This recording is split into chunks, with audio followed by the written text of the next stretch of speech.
when I found myself in front of disembodied, literally, fingers and a bucket of body parts, it might surprise you to know that I thought, what have I gotten myself into? Murder mystery childhood aside, I went to the University of California, San Diego to become a marine biologist. About halfway through my degree, it occurred that a violently motion-sensitive person should not be a marine anything. So I decided on a new and exciting plan. I would go to law school and I would specialize in scientific patents. Yes, I know what you are thinking. Clearly, someone had dropped me on my head as a child. But I went forward with this very exciting plan, and I found myself employed at a paralegal firm after I graduated. Here is where I first began to practice a concept that would be a personal, professional staple of mine: clarity of purpose. My clarity of purpose at that paralegal firm was to work there exactly long enough to convince my parents to send me to law school. Unfortunately for me, I had not learned a second concept staple of my career, and that was connecting with your audience.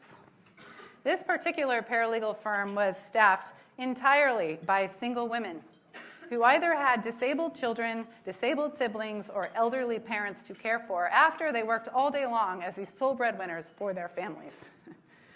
3 months in, it was clear I should have absolutely nothing to do with anything related to files, briefs, collating. I could not even get the mail into the right slots. And as I had absolutely no connection with my team whatsoever, they were more than happy to see me walk out that door. I found myself without a job and with a neon green Mazda with a white racing stripe in need of a smog. So I hit the want ads. Ultimately, I talked myself into a job as a glorified urine bottle labeler and dishwasher. I say talked myself into because originally they were not going to give me the job. But this time I knew if I wanted that job, I needed to connect with that team. And what that team wanted was someone who would stick around long enough to be useful and not leave as soon as a greener pasture floated by. So I told my soon-to-be boss, if you hire me, I promise I will give you 2 full years. And he did. And I did.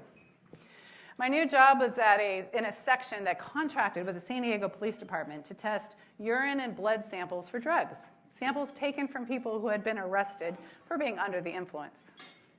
About 3 months in, I was promoted to a chemist. A few more months, I was promoted to supervisor of the section, where it was my job to analyze the samples in the laboratory and present the evidence in court. When I realized that I could do science-y type stuff in the lab, and then I could talk about it to a captive audience of jurors, I'm like, this is career nirvana. And so my path was set. Many years later, I find myself in charge of the San Diego Police Department Crime Laboratory in the 8th largest city of the United States. I am part of a largely male command staff in a paramilitary organization. I'm part of a team who helps solve crimes, bring closure and justice to victims, exonerate the innocent. It is pretty heady stuff. But back to the bucket of body parts.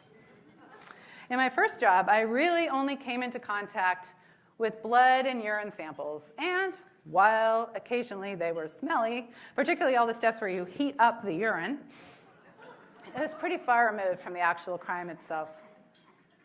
No grieving victims, no disturbing crime scenes. When I took a job as a forensic scientist for the San Diego Police Department, however, one of my first significant cases was a grisly triple homicide, where the suspect was accused of disposing of his ex-girlfriends. In a storage area near the suspect's home, investigators found a variety of severed body parts, to include severed fingers, all of which were beautifully manicured, save one. One had clearly had the nail torn from it. It was The investigators then found one piece of manicured nail in the suspect's home. It was my job to physically match that piece of nail back to the finger. This was grisly work. I thought, I have made a terrible career choice. This seemed an impossible task to me.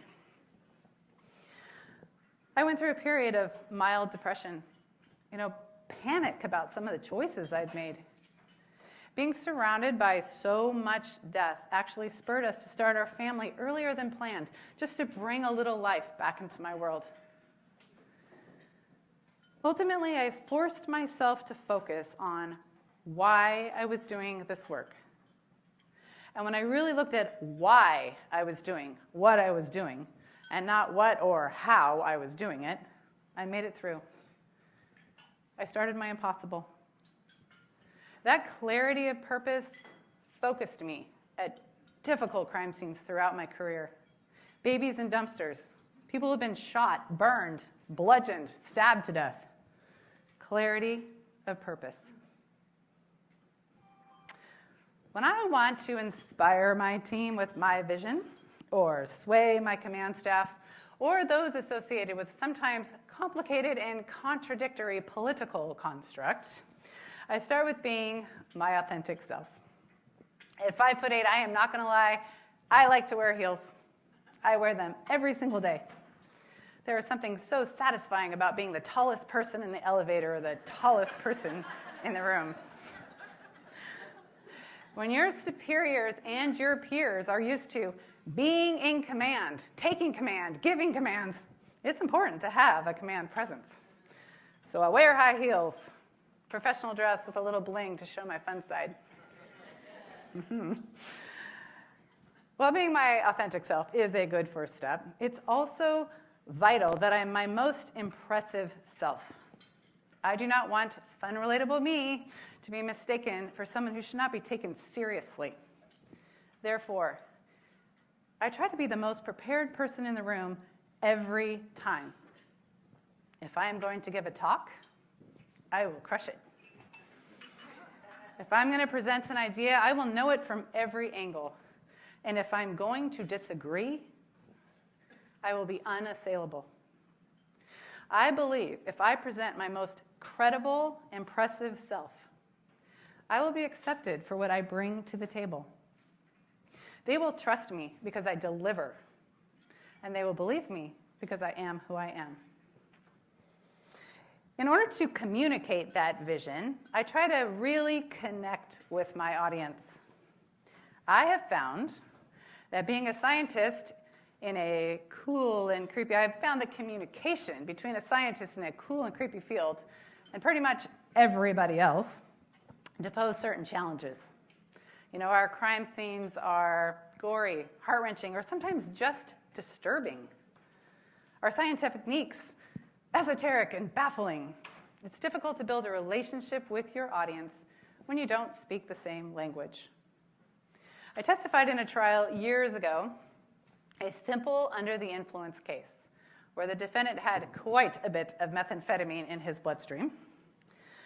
When I testify to a jury, it is my preference to explain to them how I do my job.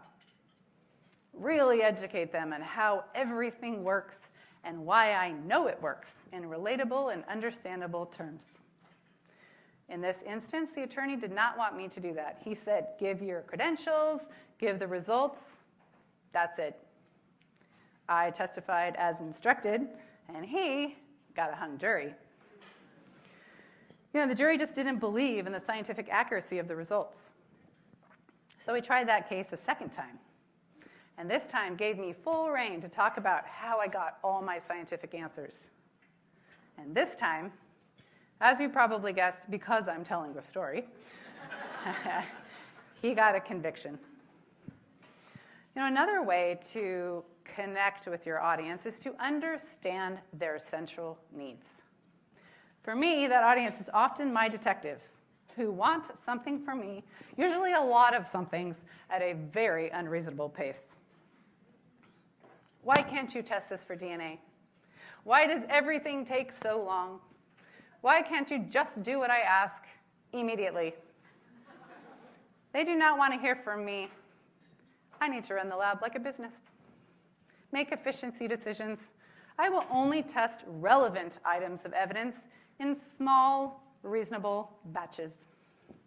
This was a problem for our homicide team and our laboratory. Homicide cases are a high priority for the lab. They are the most serious crimes that we have. But they also make up a very small percentage of our overall case backlog. So I meet with the homicide team routinely. I want them to know that I know how important these cases are. I want them to have some context about our overall backlog. And I want them to prioritize their cases. I tell them, hey, the lab is like a kitchen, and we only have so many ovens. I can only cook so many turkeys in those ovens. If you cram all the turkeys into one oven, nothing cooks properly. So if you want me to cook more cases, you need to downsize to game hens. Once they have prioritized their cases, we test them ASAP. It is my goal to exceed their expectations in all the cases they deem most important. It is my goal to make sure that they know that I understand their needs. Communicating on a meaningful level is relevant in all areas of our lives. I am the mom of 4 college-age students, and I'm experiencing empty nesting for the first time this year. In some small, secret place, I want my children to need me to guide them, need me to make decisions, need me to be happy. But my better self knows that if I've done my job and I've clearly communicated to them the visions and the values that have made them the amazing adults they are today, that my legacy is that they do not need me. They can stand on their own. The life, the love, the lessons I pass on to them, they'll pass on to their children, and they to theirs. In my professional life, I've helped bring international accreditation to the laboratory, created a new section, helped write state law. But more importantly, I believe if I can instill in my entire team the ability to communicate vision and passion and purpose to each other and to those that come after them, then I will have created something meaningful and lasting. When I walk out the door on my last day, I want to be missed. And in that small secret place, I hope things aren't quite as good without me. But I know if I've done my job, they will miss me. But they will be amazing without me. And that is a legacy to be proud of.